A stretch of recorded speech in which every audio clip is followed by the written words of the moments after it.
Olá pessoal, boa noite. Muito legal ter vocês aqui hoje com a gente, aqui conversando um pouquinho. Hoje eu vou contar um pouquinho do que está sendo a minha vivência, a minha experiência como corretor de imóveis. Muitos de vocês já me conhecem. Eu tenho minha formação de engenheiro civil, tenho uma construtora e nos últimos 10 anos a gente montou uma imobiliária, quando eu comecei também a trabalhar como corretor. A gente tem tentado aqui como nosso diferencial sempre levar a experiência que a gente tem na construção para a intermediação dos negócios. Hoje vamos falar um pouquinho sobre os desafios de ser um corretor. Toda profissão a gente sabe que tem seus desafios, né? Então, do corretor não é diferente. Então a gente pegou alguns itens aqui, a gente separou para a gente poder conversar um pouco sobre o que seriam esses desafios principais. No começo, quando eu comecei a fazer essas intermediações imobiliárias, eu fui muito com o coração aberto, né? Sempre com o jargão popular, coração aberto, sempre prestativo, sempre parceiro, né? E a gente vai percebendo com o tempo que não pode ser muito bem assim. É isso que a gente vai tratar hoje. Então você vai acabando pegando as experiências e vai mudando um pouquinho o seu jeito de ser, né? Então, aproveitando esse gancho, né, eu vou já começar pelo primeiro dos desafios, né? Vou chamar de a ética profissional. Durante esse período que a gente começou a trabalhar como corretor, eu fui presenciando algumas coisas das quais eu não corroborava, né? Algumas atitudes de corretores das quais eu não corroborava. Por exemplo, vou citar alguns exemplos. Tinha um corretor que, por exemplo, ele reclamava muito, ele falava que ele tomou um chapéu de um outro corretor, uma comissão, falava que um proprietário deixou de pagar ele, então ele também se sentiu lesado e tudo mais. E quando você percebia, na primeira oportunidade que tinha, ele é quem estava fazendo isso também. Então ele falava e fazia. Então essa foi uma situação. Estou lembrando uma outra também, que por exemplo, eu conheci um corretor que ele trabalhava para um investidor. Então como era o trabalho dele? Esse investidor ele captava áreas para poder comprar, passava para esse corretor, que ia lá no proprietário e ele comprava essa área por uma outra incorporadora. Assim, uma coisa que para mim não faz o menor sentido. E esse corretor ganhava 1/3 da comissão, mas ele também não ia atrás de nada, né? Então assim, essas atitudes, quer ver um outro que eu também lembrei? Você fecha um negócio, então lá no momento que vai assinar, aí começam a aparecer os corretores parceiros de quem era o seu parceiro. E aí começa aquela situação para tentar entrar mais gente na divisão da comissão. Então são atitudes que a gente tem que ir identificando e vai tirando de lado. Isso não pode fazer parte do nosso dia a dia. Por isso que eu percebi que assim, muitos dos profissionais, muitos dos proprietários, dos compradores, eles não respeitavam muito a atividade do corretor, né? Eles não valorizavam muito o corretor. Então assim, mas com esse tipo de atitude, eles têm que ser dessa forma mesmo, né? Então, como é que nós temos que nos portar? A gente tem que enxergar que nós somos o elo de ligação entre o comprador e o vendedor. Então, e a gente, quando tirou o Cresce, a gente jurou que ia começar a fazer negócios, intermediar negócios e de uma forma responsável.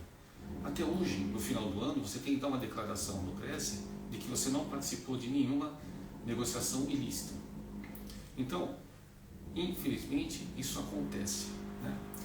Então, como eu vou me portar para ser valorizado? Né? Para que a minha atividade como corretor seja valorizada tanto pelo comprador quanto pelo vendedor.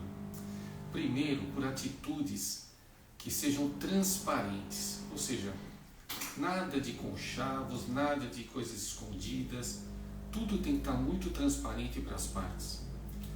Demonstrar o profissionalismo, de que forma? Tudo muito bem documentado, contrato, autorização de venda, as documentações do imóvel, tudo muito bem documentado e com transparência para todos. Sempre está praticando o que é justo. O que é justo? Justo para todos. para o comprador, para o vendedor e para você que está fazendo a intermediação. Com tudo isso, você vai montando o seu modelo de trabalho. Né? E as pessoas vão identificando que assim, sempre você está atuando da mesma forma. E isso vai causando uma confiança e a sua valorização como profissional. Outro item que também é muito importante, o financeiro.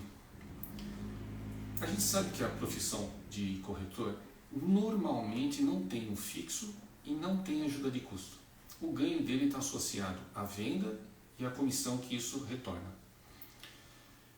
Então ele tem que saber que assim, ele lida com a imprevisibilidade de venda. Então assim, não tem certeza que vai vender. Qual que é a importância de você ter esse conhecimento? É você fazer um planejamento financeiro para quando você conseguir meses que vende muito, você consegue guardar para meses que vão ser calmarias. Então assim, e isso é cíclico, isso acontece assim mesmo. Outra providência que você tem que tomar, deixar sempre a documentação tudo em ordem com relação a comissionamento e tudo muito bem definido. Qual parte é que vai pagar, se é o comprador, o vendedor, qual que é o percentual e quem são as pessoas que estarão recebendo, para evitar qualquer tipo de problema no ato do pagamento. Coisa importante, honrar sempre com os compromissos assumidos com seus parceiros. Os parceiros nesse caso são comprador, vendedor e os seus parceiros de negociação. O que você prometer, sempre cumprir. Uma importância também em você lembrar que comissão, ela só é real quando ela for paga. Porque você pode ter um contrato, ele pode estar assinado e ter postergação, pode ter cancelamento que você não sabe definir. Então, só é uma realidade no momento do pagamento. Do resto é uma previsão. E que você, se você contar com esse dinheiro para aquele dia, pode ser que ele não vai acontecer. Né? Então, esses cuidados você vai tendo e você vai ter que conseguir ter um controle melhor da parte financeira. Um outro item importante, horário de trabalho. A gente sabe que a profissão corretor normalmente trabalha de sábado e trabalha de domingo, dependendo do que o setor que ele trabalha, né? Ele vai trabalhar de sábado e domingo. E muitas das vezes você tem que estar disponível para o horário em que o seu cliente está lhe solicitando. Então, pode ser que à noite você tenha que atender alguém, né? Você vai a um stand, ou então se você não trabalha com stand, trabalha com área, você vai ter que ir até a casa da pessoa, porque é o horário que ela está lá e que ela pode te atender. Então, é importante que a sua família esteja muito alinhada com você com relação a isso, para que não cause nenhum impacto familiar, para que você também tenha tranquilidade do seu trabalho, né? E que também você saiba que os seus dias disponíveis, você vai fazer o que não deu para fazer no final de semana, você vai fazer em outro dia da semana. E a família também tem essa consciência. Ficar atento para a concorrência que é alta.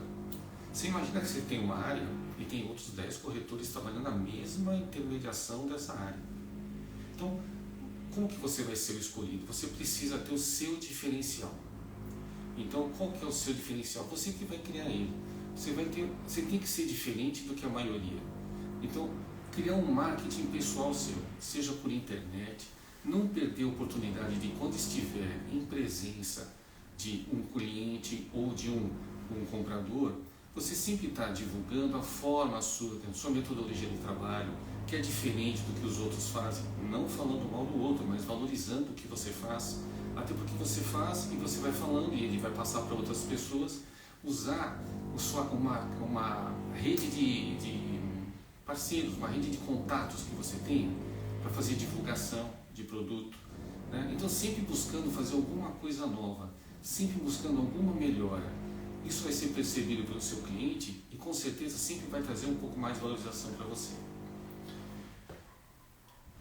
Um outro item, expectativa do cliente. Você recebe o cliente e cada cliente vem com uma expectativa e cada cliente é único, ele é diferente. Então, ele pode estar chegando para você com uma expectativa que não é real. Então, imagina que ele chega um proprietário de um imóvel, ele resolve que ele tem que receber, ele vale 13 milhões de venda, uma suposição, e ele quer receber 20, que seria o valor que ele receberia se fosse um caso de permuta, mas ele quer receber os 20 em dinheiro. Como é que você vai lidar com essa situação? Você tem um outro lado que é o comprador, que ele vai chegar com a expectativa de que ele quer fazer permuta só, não quer pagar. Ele não quer antecipar dinheiro. Então você vai ter que tentar compatibilizar as partes, fazer uma convergência para que você tente buscar o resultado que é o fechamento, né? Isso não quer dizer que você vai conseguir, não quer dizer que vai demover ninguém da sua expectativa, mas é a nossa obrigação fazer isso. E para isso precisa o quê? Tranquilidade, tempo, sem muita ansiedade, e tentando buscar essa convergência para a realização do negócio. Para tudo isso, a gente tem que ter um outro item que é controle da ansiedade. Que coisa que não é fácil. Então, por quê? Você está vendo que assim, esse mês as coisas não estão acontecendo como previsto. Coisas que eram para ter sido definidas ainda não foram. Os boletos vão chegando, as contas aparecendo e você cada vez mais ansioso. Por isso que aquele planejamento financeiro lá que nós falamos antes é importante para que nesse momento você tenha um pouco de tranquilidade, para poder tentar organizar as ideias. E você não ficar doente, porque essa ansiedade pode trazer um problema para você, que é ficar doente. Só um minutinho. O ar está bastante seco. Essa mesma ansiedade ela pode acontecer com relação a uma venda. Você vai lá, tem uma proposta, você está aguardando uma definição por parte do comprador. Você fica ansioso e começa a ligar para ele. E liga 2 vezes, liga 3 vezes, você vai perder a venda. Tudo requer um tempo. Espera um dia, depois você entregou, no segundo dia você dá uma ligadinha e fala assim, como tá? Tudo bem? Tem alguma coisa que eu possa lhe auxiliar? Estou à sua disposição. Eu sei que a nossa vontade é de falar assine rápido, né?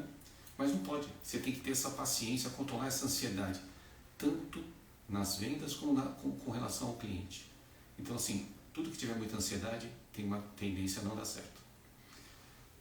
Ponto importante, a gente tem que estar sempre atento ao que está acontecendo ao nosso entorno, conhecimento geral. Tudo isso vai trazer para você conteúdo. Conteúdo para quê? Conteúdo para uma conversa um pouco melhor com o seu cliente. Assim, tente evitar sempre coisas que sejam radicais, ou seja, extremistas.